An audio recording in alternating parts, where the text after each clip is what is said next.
Welcome to Jesus the Legend, a podcast exploring the profound truth that all Scripture points to Christ. From Genesis to Revelation, every story, prophecy, and promise finds its fulfillment in Jesus. Join us on this journey, discovering how reading through the lens of Christ transforms our understanding, deepens our relationship, and reveals God's redemptive plan for all of humanity.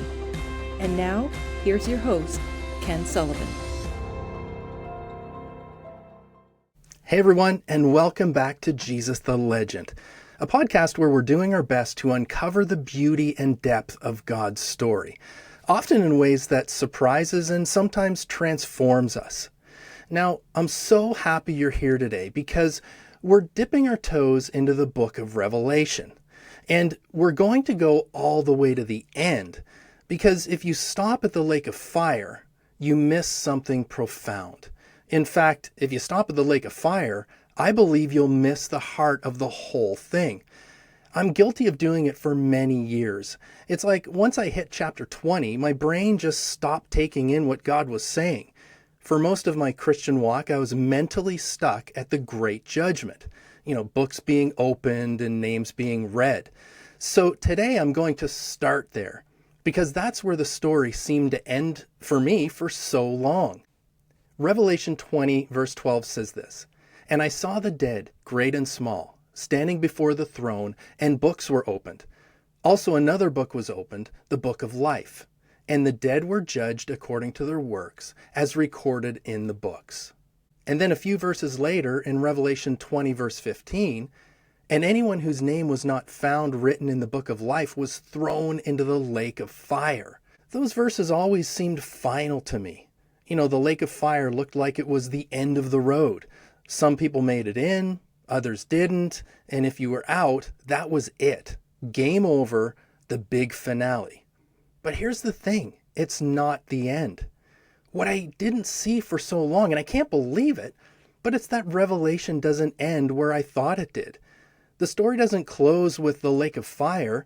There are still 2 more chapters, and they change everything. It was like I was leaving a movie before the final scene, convinced I already knew how it ended, and it wasn't looking good. But those last 2 chapters, they flipped the whole thing upside down. Just when it seemed all hope is gone, that's when the most stunning twist unfolds. The darkness doesn't win. Light floods the scene, bold and brilliant, breaking through every shadow. Judgment gives way to mercy. What looked like the end is unveiled actually as restoration. And the light, it doesn't just show up, it reigns. It redefines everything that came before. This wasn't the conclusion after all. It was the start of something far better than I ever dared to dream.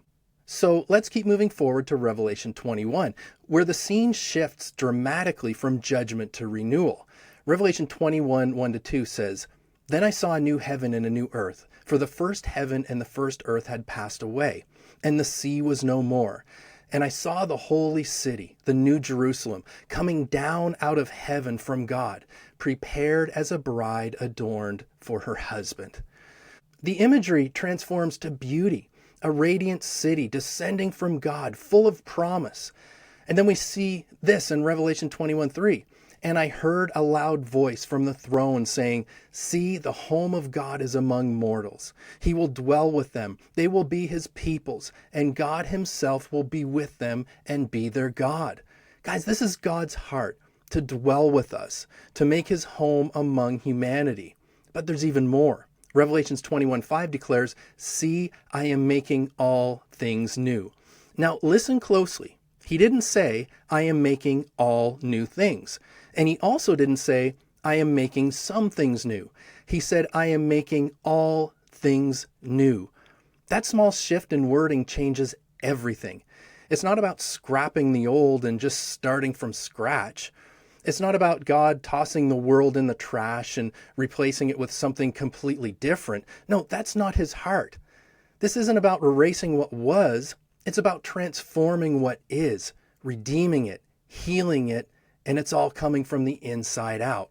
The scars, the broken pieces, the parts we thought were too far gone, He doesn't discard them. He renews them. It's like a restoration project on the grandest scale imaginable, where nothing is wasted and no one is beyond hope. This is the heart of God. Not destruction, but renewal. Not abandonment, but embrace. Not annihilationism, but restoration. Guys, he's making all things new. Every last bit of it, and that includes us. All right, I want to pause here for just a minute because I'm trying to go through these verses in order. So I have to mention Revelation 21:8, which I will come back to later, but I want you to at least have it in the back of your mind for now because it's super important. Revelation 21:8 says, "But as for the cowardly, the faithless, the polluted, the murderers, the sexually immoral, the sorcerers, the idolaters, the liars, their place will be in the lake that burns with fire and sulfur, which is the second death." That's quite the list, isn't it? It's easy for you and I to glance at it and think, well, that's definitely not me. But if I'm honest, I catch myself fitting into a couple of those spots now and then. I'm not always the faith-filled rock I'd like to be. So maybe it's wise that I not get too full of myself quite yet. Either way, all these people are thrown onto the barbecue for all eternity, right? Well, maybe not. Let's set that list aside for just a minute, but keep it in your mind because, like I said, we'll circle back to it quite soon. Another thing I want to point out as we keep reading, and it's something that's really surprising, and it happens with how Revelation talks about the kings of the earth and the nations. I mean, throughout the book, the nations are portrayed as deceiving and rebellious, raging against God, worshiping the beast, joining in Babylon's corruption, and the kings of the earth, well, they're not any better. You see this back in Revelation 11:18, where the nations raged. In chapter 16, they gather to make war against God. And in chapter 18, the kings of the earth mourn the fall of Babylon. And I doubt that's because they're sorry for what they've done, but more than likely because their wealth and luxury have gone up in smoke. So yeah, they don't really have a great resume. But then we get back to Revelation 21:24. Now check this out. The nations will walk by its light, and the kings of the earth will bring their glory into it. Wait, what? Those nations? Those kings? It would be pretty bad writing if the author of Revelation just switched who the nations and kings are without giving us any warning. So it's got to be the same ones that were an absolute mess before now. Up until this point, we're thinking the story probably ended for these groups. They're being judged and cast aside forever. But instead, here they are, walking by the light of the Lamb, entering the New Jerusalem, and bringing in their glory. And the text doesn't say they're being dragged in against their will. It kind of sounds like they want to come in. So something has changed. And it keeps going even further. Revelation 21:26 says, "People will bring into it the glory and the honor of the nations." The New Living Translation says it this way, "And all the nations will bring their glory and honor into the city." Could this be the same nations that were once wrapped up in idolatry and injustice? You know, the same nations and kings who were judged, who stood in opposition up till now? But here we see them bringing gifts. They're offering glory. It's like they've been healed, restored, redeemed. Could it be that these are the same nations and kings after all, but transformed? You know, I don't know about you, but something's starting to sound a lot like Jesus, if you ask me. The same Jesus who will leave the 99 to go after the one. And then Revelation 21:25 adds this stunning detail. Its gates will never be shut by day, and there will be no night there. The gates of the New Jerusalem are always open. The light never fades. There's no night to hide in, no need to lock the city. God's presence isn't guarded, it's still freely offered. This is getting amazing, right? Now check out Revelation 22, where the vision becomes even more breathtaking. Revelation 22:1-2 says, "Then the angel showed me the river of the water of life, bright as crystal, flowing from the throne of God and of the Lamb through the middle of the street of the city. On either side of the river is the tree of life, with its 12 kinds of fruit, producing its fruit each month, and the leaves of the tree are for the healing of the nations. Now listen, just take a minute and let that sink in. The healing of the nations.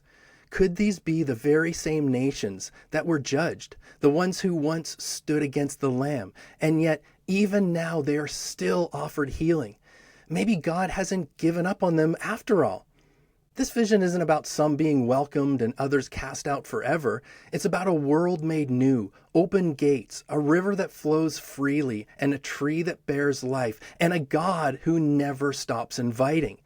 Okay, let's keep going. Revelations 22:14-15.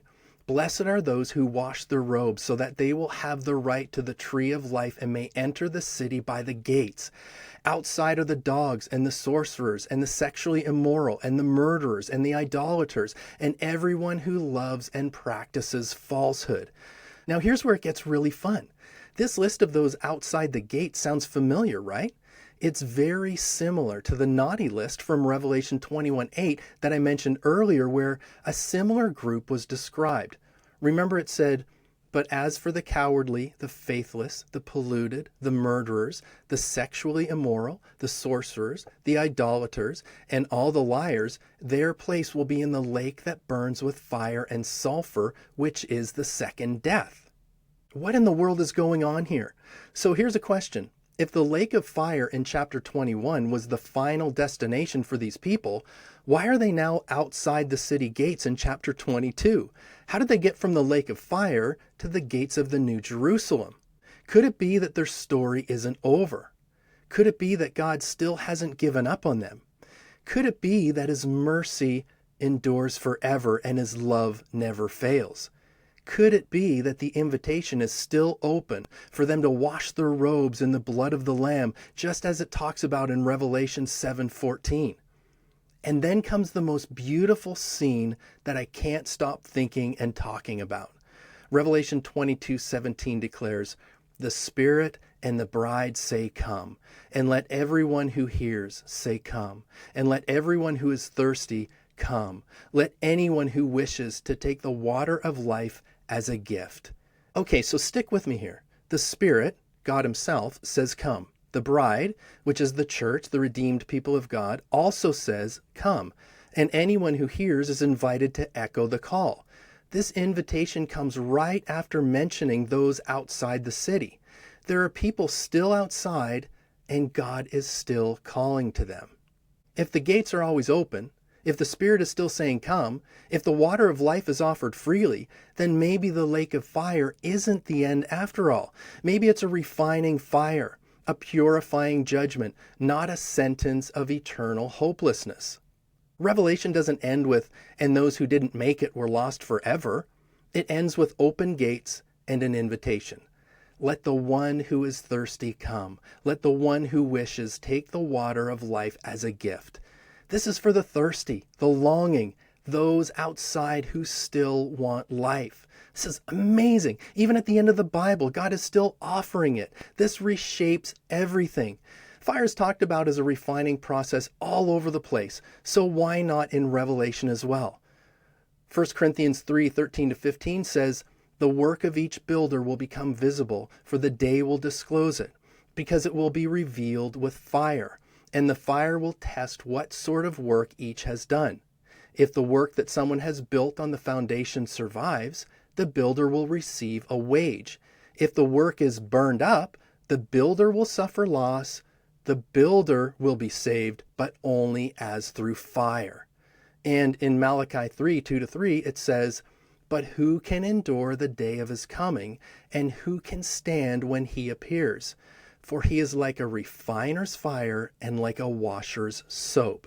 He will sit as a refiner and purifier of silver, and He will purify the descendants of Levi and refine them like gold and silver, until they present offerings to the Lord in righteousness." Fire in these passages isn't about destruction, it's about purification and cleansing. So maybe the lake of fire is God's crucible, burning away what is false so that what is true can remain. Paul's letters also point to God's broader plan. In Ephesians 1:9-10, he writes of God's purpose. He has made known to us the mystery of his will, according to his good pleasure that he set forth in Christ, as a plan for the fullness of time, to gather up all things in him, things in heaven and things on earth. And in Colossians 1:19 and 20, for in him all the fullness of God was pleased to dwell, and through him God was pleased to reconcile to himself all things, whether on earth or in heaven, by making peace through the blood of his cross. This is the heartbeat of the New Testament, a God determined to restore all things. Hebrews 13:8 reminds us, Jesus Christ is the same yesterday, today, and forever. Guys, the Jesus we see who wept over Jerusalem, who forgave his murderers and welcomed outcasts, is the same Jesus in Revelation, the Lamb on the throne. His mission to seek and save the lost continues even at the story's end. When I first saw this in Revelation, I couldn't believe I had missed it for so long.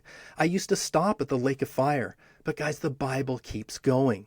Chapter 21 brings a new creation with open gates. Chapter 22 ends with an invitation, not exclusion. This shows us that God's mercy endures forever. His patience isn't temporary. His love isn't limited. The cross wasn't a backup plan. It's the full expression of who God has always been. Yes, there's judgment. Yes, justice matters. Yes, wrongs must be made right.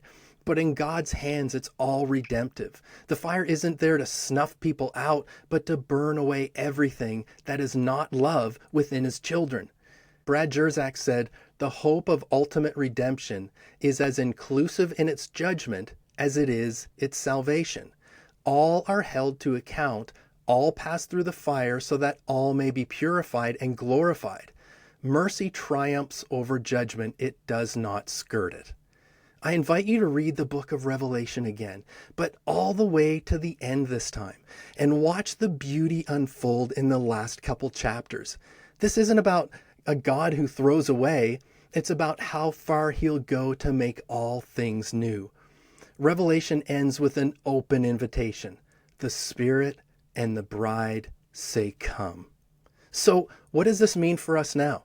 If this truly is God's heart, we're called to live as people of open gates, echoing the invitation to our neighbors, our enemies, those who may feel written off. Come drink deeply. Come be healed. Come receive what you could never earn. The water of life is a gift, no conditions, just thirst. The world needs a church that declares hope, keeps the gates open, believes in second chances, and trusts that God's love endures forever. Come. That's Scripture's final word. Not condemnation, but invitation. And I don't know about you, but I think that's great news. I'll end with this. If this journey through the last few chapters of Revelation has stirred, comforted, or challenged you, that's awesome. I just want to encourage you to keep reading, keep seeking, and keep trusting that God's plan is better than we ever dared to hope. So before I sign off, I must say that if you'd like to dive really deep into all of this, I highly recommend Brad Jersak's book, Her Gates Will Never Be Shut. It's an incredible read, and I guarantee you won't be disappointed. Until next time, have the greatest day possible, and don't ever forget, you are amazing. Thanks for listening to Jesus the Legend. If this episode spoke to your heart, please subscribe, like, and share it with someone who would be encouraged by the message.